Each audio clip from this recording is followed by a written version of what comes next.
సారంగ సాహితీ మిత్రులకు నమస్సులు. ఈరోజు సారంగ పత్రిక కోసం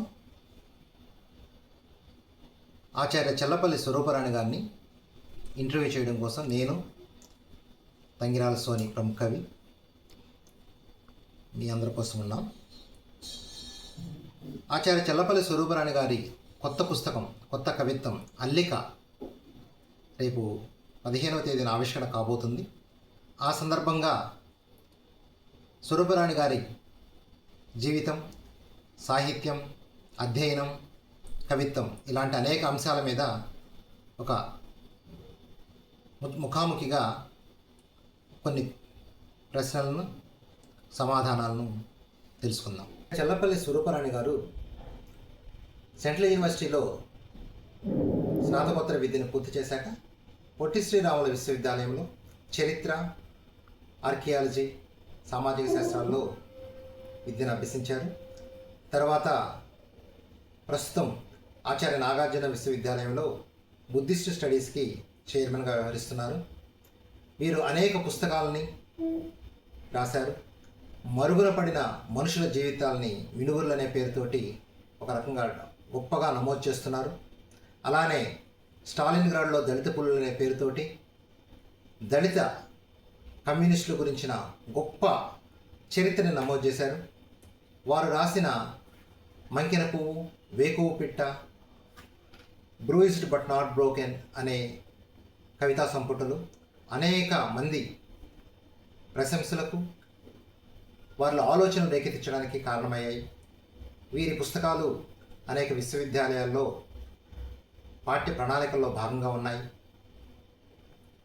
సాహిత్యాన్ని, ఉద్యమాలని, అధ్యయనాన్ని ఏకకాలంలో చేస్తూ ఒక గొప్ప సాహిత్య చరిత్రని నమోదు చేస్తున్న శ్రీమతి చల్లపల్లి స్వరూపరాణి గారికి సారంగ తరపున ప్రత్యేకంగా కృతజ్ఞతలు తెలుపుకుంటున్నాం. ఈ సందర్భంగా నేను, ప్రముఖ కవి తంగిరాల సోని గారు స్వరూపరాణి గారిని కొన్ని ప్రశ్నల్ని అడగడం ద్వారా మా పాఠకులకి కొన్ని సమాధానాలు తెలుసుకోవాలని ఆలోచిస్తున్నాం. ఇంకా అల్లిక కొత్త కవిత్వ పుస్తక ఆవిష్కరణ సందర్భంగా మా సారంగ ప్రేక్షకుల తరఫున మీకు శుభాకాంక్షలు తెలుపుతున్నాము. ఈ క్రమంలో మా పాఠకుల కోసం, మా ప్రేక్షకుల కోసం మీ బాల్యము, మీ తల్లిదండ్రులు, మీ విద్యాభ్యాసం ఎలా జరిగిందో వివరిస్తే మా ప్రేక్షకులు చూస్తారు.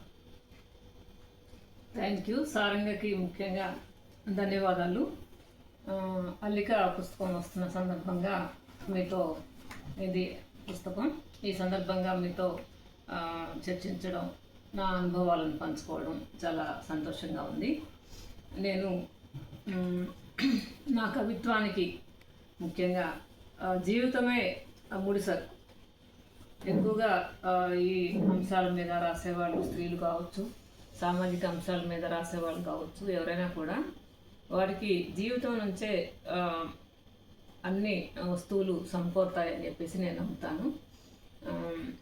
నేను ఒక గ్రామం, గుంటూరు జిల్లాలో పేపర్ అనే గ్రామంలో పుట్టాను.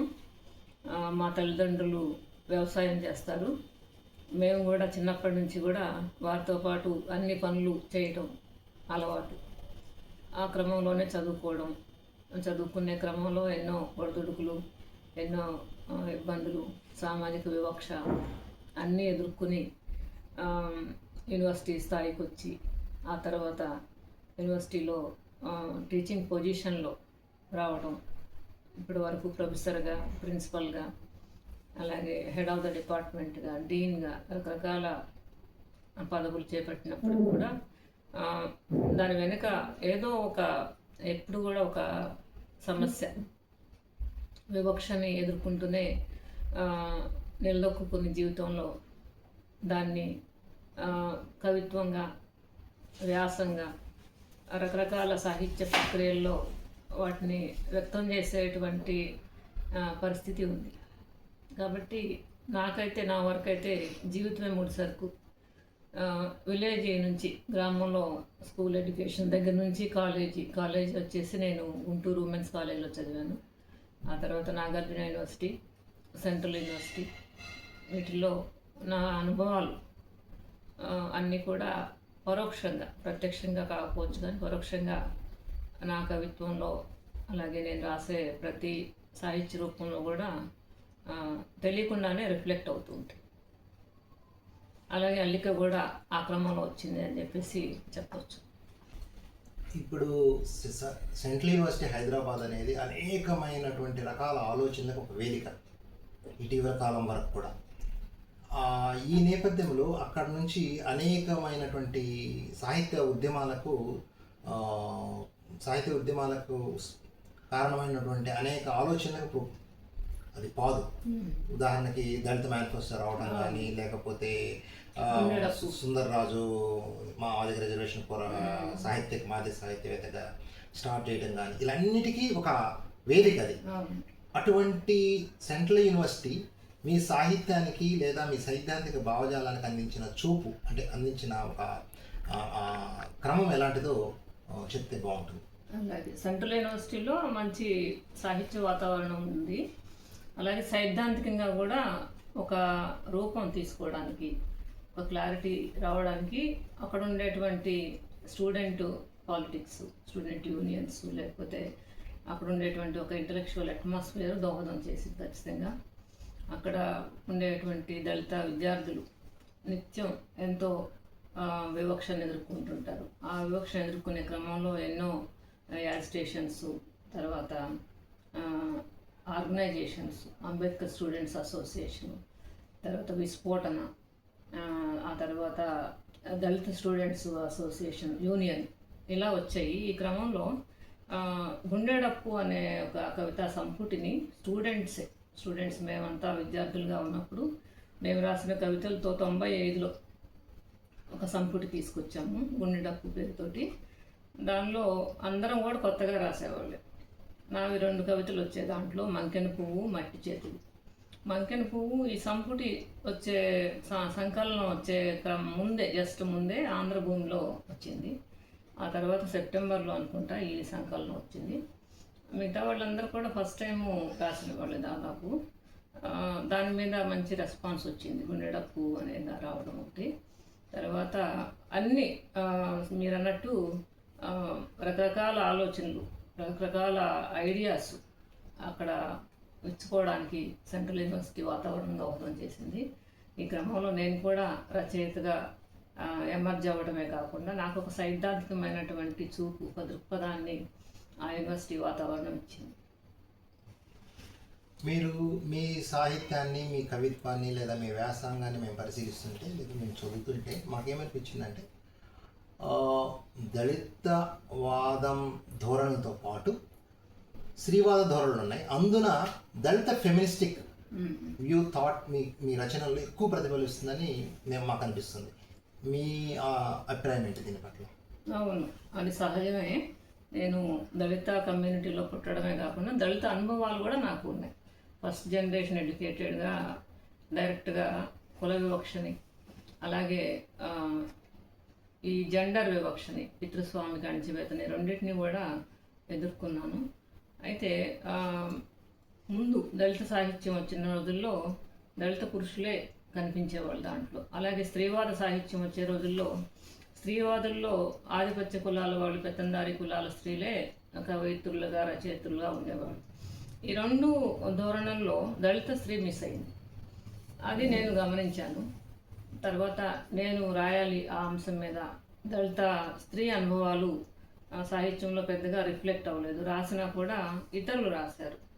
సతీష్ చంద్ర గారు, దళిత కవులు అనుకునే వాళ్ళలో సతీష్ చంద్ర గారు, తర్వాత ఎన్లూరు సుధాకర్ గారు, మద్దూరు నాగేష్ బాబు, ఇలా కొంతమంది రాసినప్పటికి కూడా దళిత స్త్రీగా పుట్టి దళిత స్త్రీ అనుభవాలు పెద్దగా రికార్డ్ కాల అప్పటికి.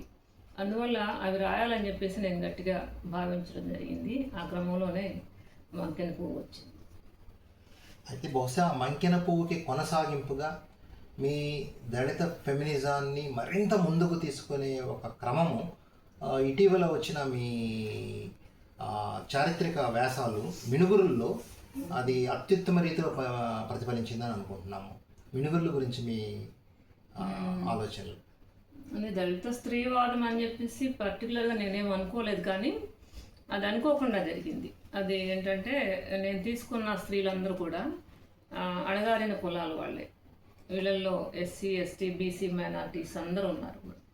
దానిలో ట్రైబ్స్లో కూడా ఒక చెంచు ఆమె ఉంది, ఒక యానాది స్త్రీ ఉంది, తర్వాత ఒక కోయ స్త్రీ ఉంది, అలాగే ముస్లిమ్స్ ఉన్నారు. మనకి ఈమె ఉన్నారు, సావిత్రిబాయి ఫులే సహచర్రాలు ఫాతిమా షేక్ ఉన్నారు.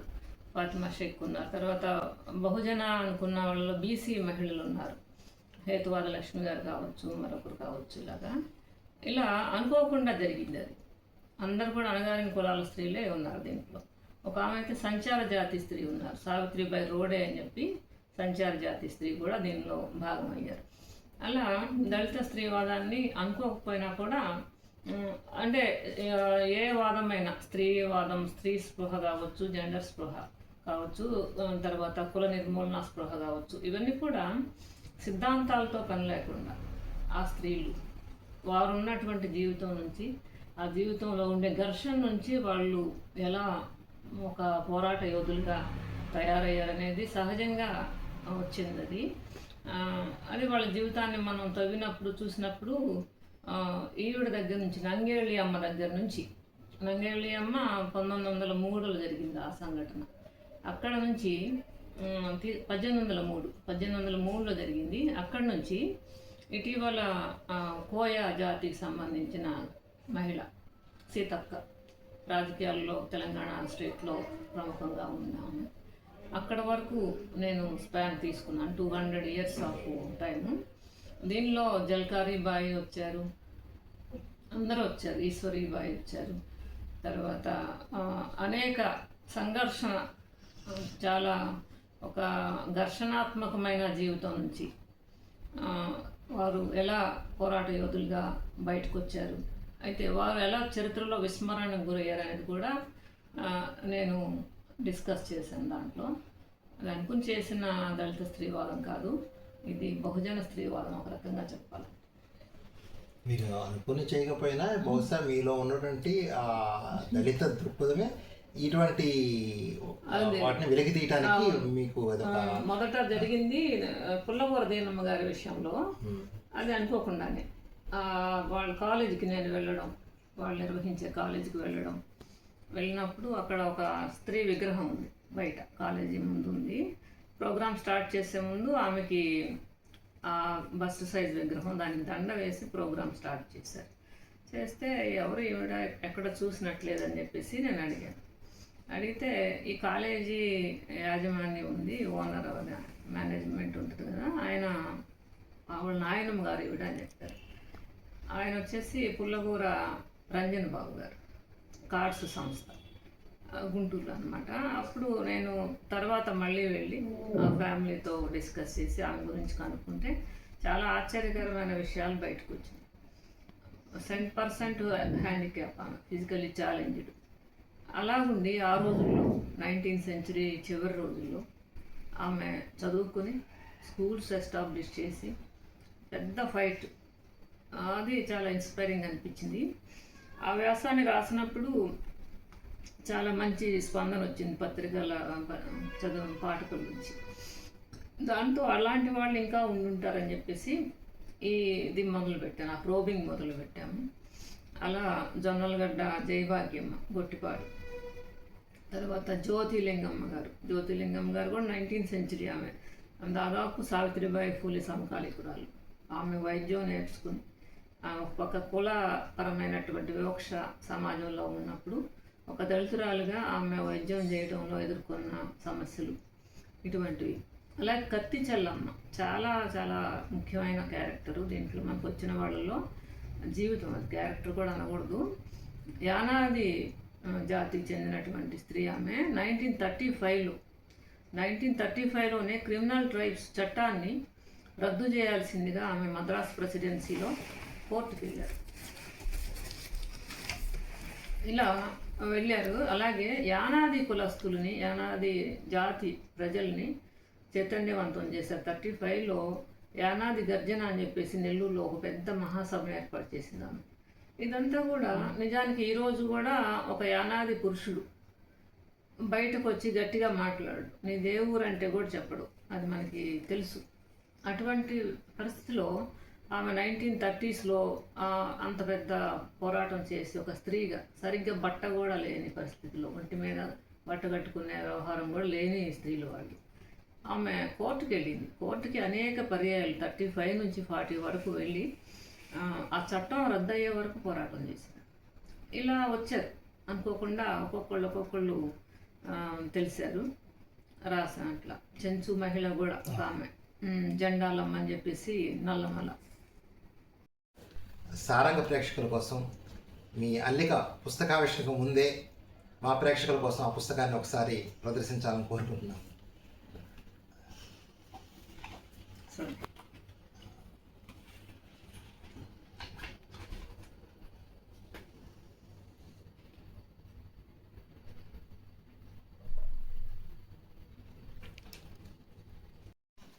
జై భీమ్ మేడం. జై భీమ్. సరే. మంకిని పువ్వు నుంచి అల్లిక వరకు మీ కవిత్వంలో ఇప్పటివరకు మీరు గమనించినటువంటి అంశం ఏదైనా ఉందా? మంకిని పువ్వు వచ్చేసి 2005లో వచ్చింది. ఆ తర్వాత 2018లో వేకువ పెట్ట వచ్చింది. ఆ తర్వాత వేకువ పెట్ట తర్వాత మంకిని పువ్వులో కొన్ని, వేకువ పెట్టలో కొన్ని ఇంగ్లీష్లో ట్రాన్స్లేట్ అయ్యి, అది బ్రూయిస్డ్ బట్ నాట్ బ్రోకెన్ పేరుతో ఇంగ్లీష్లో వచ్చింది. ఆ తర్వాత అల్లిక ఇది. మార్పులు అంటే అది ఇనీషియల్ స్టేజీ మంకెన పువ్వు. ఇప్పుడు నేను గమనించినవి ఏంటంటే కొంత సైద్ధాంతికపరమైనటువంటి ఇది మార్పులు. అప్పుడున్న అవగాహన వేరే ఉండేది, ఇప్పుడు ఉన్న అవగాహన కొంత మార్పు వచ్చింది. జీవితానికి సంబంధించిన ప్రతి అంశం, అలాగే సమాజంలో ఉండేటువంటి ప్రతి అంశాన్ని మనం కవిత్వం చేయలేము. సాహిత్యం కూడా అంతే. అయితే ముఖ్యమైన వేటిని రాయాలి, వేటిని వదిలేయాలి. అలాగే సంఘటనాత్మకమైనవి కొన్ని ఖచ్చితంగా ఉంటాయి. సంఘటనాత్మకమైనవి కవిత్వంగా నిలబడవని అంటారు, కానీ ఇంత పెద్ద పెద్ద సంఘటనలు జరుగుతున్నాయి, ఘోరాలు జరుగుతూ ఉన్నాయి. ఇంతంత పెద్ద పెద్ద విషయాలు జరుగుతూ ఉన్నప్పుడు అవి సంఘటన మీద రాయకుండా ఎలా ఉంటాము అని నేను అనుకుంటాను.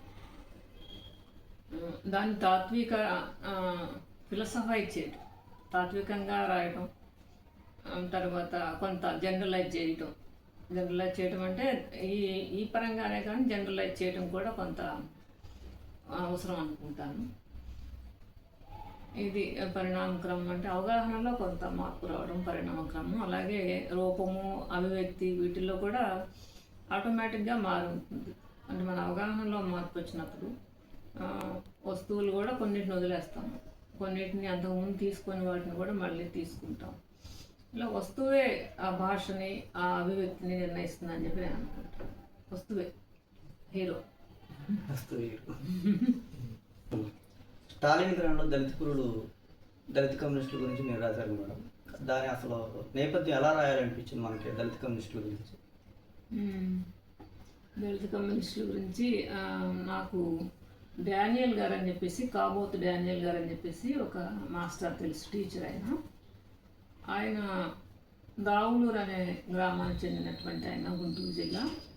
అక్కడ జరిగినటువంటి ఉద్యమం, అది ఆ గ్రామానికి రెడ్ విలేజ్ అని పేరు, అలాగే స్టాలిన్ గ్రాడ్ అని కూడా పేరు. ఆ ఊరికే స్టాలిన్ గ్రాడ్ అని పేరు. ఎందుకంటే ఇక్కడ కమ్యూనిస్ట్ మూమెంట్ వచ్చిన తొలినాళ్లలోనే అక్కడ ఎక్కువ మంది ఆ గ్రామం నుంచి పార్టీలో చేరారు, కమ్యూనిస్ట్ పార్టీలో. వారిలో ఎక్కువ మంది దళితులు. వారి చేరికతో ఆ పార్టీ చాలా బలోపేతమైంది. వాళ్ళు గ్రాస్ రూట్ లెవెల్లో పార్టీని చాలా బలోపేతం చేశారు. వారిలో కాబోతు రామస్వామి అన్న ఆయన, వేము రామసుబ్బయ్య అన్న ఆయన, వీళ్ళు చాలా ప్రముఖంగా ఉండి పార్టీ పెద్ద నాయకత్వపు గుర్తింపు వాళ్ళకి ఇవ్వకపోయినప్పుడు కూడా వాళ్ళు పార్టీని సైద్ధాంతికంగా, అలాగే గ్రాస్ రూట్ లెవెల్లో కూడా వాళ్ళు తీసుకెళ్ళారు చాలా. ఆ విషయాన్ని ఆయన చెప్తూ ఉండేవాడు, ఈ డానియల్ మాస్టర్. అంటే డానియల్ మాస్టర్ చనిపోయిన తర్వాత ఏమైందంటే నేను ఆ ఊరు వెళ్ళాను ఆయన గురించి రాయాలని చెప్పి. ముందు డానియల్ గారి గురించి, ఆయన కూడా ఆ కమ్యూనిస్ట్ పార్టీలో భాగం. ఆయన గురించి రాద్దామని వెళ్ళా. వెళ్తే విలేజ్కి అక్కడ కొంతమందితో మాట్లాడా, ఆయన సహచరులతోటి, ఆ గ్రామస్తులతోటి మాట్లాడినప్పుడు ఆయన చాలా ఆసక్తికరమైన విషయాలు అక్కడ తెలిసినాయి. ఆ క్రమంలో అసలు ఆ గ్రామంలో ఫస్ట్ తరం దళిత కమ్యూనిస్టు యోధులు ఉన్నారు. వాళ్ళు అంతకుముందు స్వతంత్రోద్యమంలో పాల్గొన్నారు. స్వతంత్రోద్యమంలో వాళ్ళు ఒక సహాయ నిరాకరణ అలాంటి ఘట్టాలన్నింటిలో ఉండి కొంత నిరుత్సాహంతో ఉన్నారు. స్వతంత్రోద్యమం మన ఆకాంక్షలు వాటిని ప్రతిఫలించటం లేదు అనేటువంటి ధోరణితో ఉన్నారు చాలామంది. ఆ క్రమంలోనే ఇండియాకి కమ్యూనిస్ట్ పార్టీ పరిచయం, అది 1925 తర్వాత జరిగింది. అప్పుడు వీళ్ళు దానిలోకి వెళ్ళారు. కాబోతు రామస్వామి అన్న ఆయన ఒక రైతు కూలీలని పనికి తీసుకెళ్లే ముఠా మేస్త్రి. ఆయన పార్టీలో చేరాడు. ఆయనకి జనంలో ఉండేటువంటి ఫాలోయింగ్, అంటే కూలీలు ప్రజలు, అణగారిన కులాలు, పేద ప్రజలకి ఆయన నాయకుడు ఉన్నాడు. అప్పటికి పనికి తీసుకెళ్ళటం కానీ ఏదన్నా కానీ ఆయన మాట వింటారు.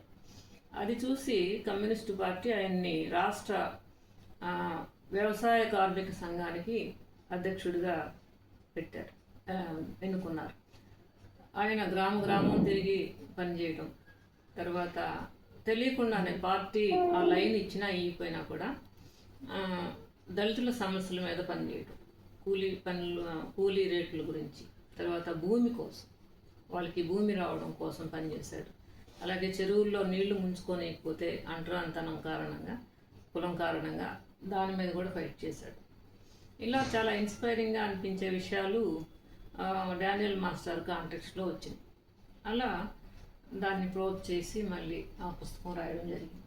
అయితే స్టాలిన్గ్రాడ్లో వచ్చిన విషయాలు ఏమీ కూడా ఇక్కడ కమ్యూనిస్టు పార్టీకి సంబంధించిన సాహిత్యంలో వారు పుంకాలుగా ఎన్నో పుస్తకాలు వేశారు. వేటిల్లో కూడా రాలేదు. చాలా బాధాకరమైన విషయం ఏంటంటే కాబోతు రామస్వామి గారి గురించి ఒక పేజీ రాశారు. ఇంకొక ఆయన నేను చెప్పిన వేము రామ సుబ్బయ్య గారి గురించి 6 పేజీ రాశారు. ఇంకా అంతే. మిగతా చాలామంది ఉన్నారు. వీళ్ళ గురించి కూడా వివరాలు ఏమీ రాయలేదు, పెద్దగా ఏమీ రాయలేదు. అది చాలా బాధాకరమైన విషయం. వాళ్ళు జీవితాలను కోల్పోయారు.